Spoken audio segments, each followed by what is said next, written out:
তো বন্ধুরা দেখুন, তোমাদের সামনে এখন আমি আমার ইনস্টাগ্রামের ফলোয়ার্স বাড়িয়ে দেখাবো। একদম রিয়েল 100% রিয়েল ফলোয়ার্স। দেখুন, এই আমার ইনস্টাগ্রাম চলে আসলাম, 1790 আমার ফলোয়ার্স।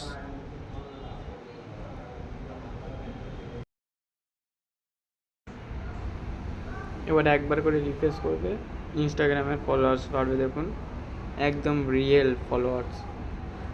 আপনাদের যদি Instagram followers, Facebook followers, YouTube subscriber, watch time, like, comments যদি তোমরা এরকম কিনতে চাও, তো আমার স্ক্রিনে দেওয়ার নম্বরটাকে হোয়াটসঅ্যাপ করবে, কেউ কল করবে না।